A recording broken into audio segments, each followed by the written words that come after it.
So I'm here to talk about my experience from founder to VC ally, turning accelerator slash venture insights into portfolio wins.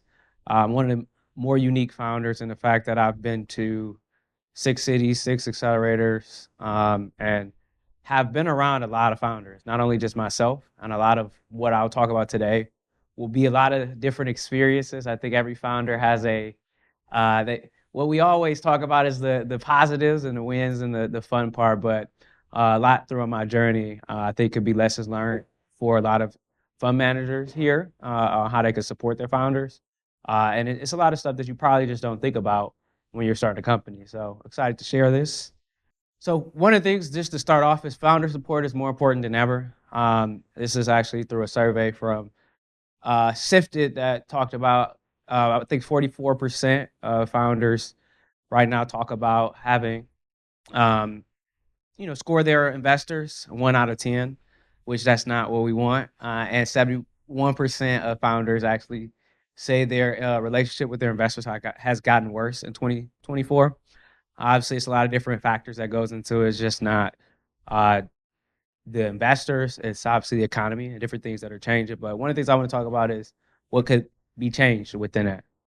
But for about me, so I'm a product manager by trade, founder, raised over 2 million in capital, participated in programs like Techstars, also did a program through Andreessen A16Z, MasterCard, Northwestern Mutual, so many more, and have a lot of great investors as well. So Investor Troy Venture, Visible Hands, Black Ops VC, and Westbound Equity. So what's going wrong? What am I seeing? What's happening in the space?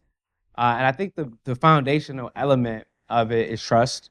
That's something that, for myself, being in a lot of rooms, being in almost every, whether it's an accelerator or any conversation with investors, the biggest thing that starts with trust. And I did a workshop before. One of the questions that they asked is, what was your best boss, right? And I'm not saying an investor relationship is a boss relationship, but everyone knows what the best boss they had, and everyone knows what that experience looked like. And that experience looks like, that they want you to be successful no matter what, and that that transcends the success of the company that you're working at.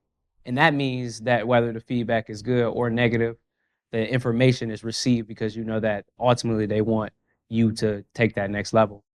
And building trust in the early stages obviously is critical, and especially early stage companies, pre-seed, because most of the founders are very much starting from the ground up. They don't have as much established. And once trust is established, everything becomes more manageable. And that ultimately that you're working together collaboratively to get to that next level on where the company needs to go. So these are common challenges. I'm not saying anything new or reinvent the wheel, but these will go into something that I'll discuss later. That founders talk to me. That's what I've seen so much across the board. Over, I would say, 150 startups that I've been around working with on a day-to-day basis. Human resources, operations, accounting, hiring, talent, and culture are things that always comes up. And I think depending on where you are. So one of the unique things about my story is I was in places that was not the coast, right? So because of that experience, it changes what you have access to, right? So if you're a startup trying to grow or scale in the Midwest, so typically, a Tulsa, Oklahoma, or a Michigan, right? The type of talent or the access to talent is different than if you're in a major city, right? And you have to be creative, and you have to look at the pitfalls or the benefits of a remote culture, but what's the negatives in the early stages of a remote culture? What does that look like? But to say things, how does it affect or impact business? So 83% of founders say recruiting great talent is a challenge. 65% say internal conflict, right? And that doesn't always have to be between founders. Also, conflict could be direction, right? If you don't have a good structure and I'll talk about this in terms of what portfolio companies can do in the earlier stages and what they can provide founders to mitigate that. And then operational inefficiencies. I'm a product manager by trade. So what that means is it's not just, okay, we are working every day, but we have a structure on how to build technology. We have a structure on how we're building a company. We have a structure on how we're aligning goals. We have a structure on what our OKs and Rs are. We have a structure on what our KPIs are. All of those things are important. So what would have helped me in this process, and these are real life examples and things that to me made a big difference. It's something that I wish I didn't have to learn as I go, but I wish I would have been able to have actual templates and documentation. So operational documentation. So a lot of startups, you'd be surprised, I've been around a lot of them, but don't have a strategic process on one-on-ones, right? They don't know, how do you have a one-on-one with a employee? How do you discuss their goals? How do you give them or ensure that they are doing the right things to get the company to where we need to go?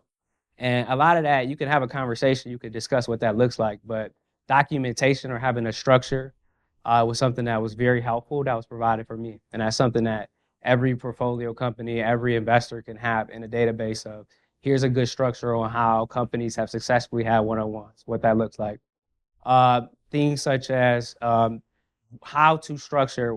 I'm a product manager by trade, so I knew this by heart, but a lot of companies don't know what a good objective and what a good key result is. How do you structure your key KPIs? How do you have consistent meetings week to week to go over this, right? And providing that to the companies. This is a big one. It's something that I went through. When you think about HR, HR is one thing, but have you ever, we had a employee that had a terminal illness, right? So what does that look like? How do you handle that internally from a company if you have a terminal illness? How do you prepare, what is the HR implications of what that looks like? What does that mean? Do you have to continue to pay this person? How do you structure the company for pregnancy? How do you structure the company if you have a death? These are things that you never consider. These are things that you don't think about, but these are things that are realistic possibility. And a lot of times you don't get provided that, or you don't have that discussion early on, or have the resources, not only for yourself, but from your investors within that. Here's other things of case studies within the industry of my funders, my investors, that they provided to the portfolio that actually had successful outcomes. So one of the things, like I said, product management. So one of my portfolio companies, they had a lot of issues with their companies, not basically getting to where they need to go from a technology standpoint, but also overspending. And one of the things that they provided was product management support. So actually teaching their companies on how to build technology in the structural way, and by providing not only a person on staff to teach their founders on how to manage their product management. That actually had a 30% improvement in roadmap clarity for all their portfolio companies, and reduced the development time by 20%, which led to one of their companies launching a key feature.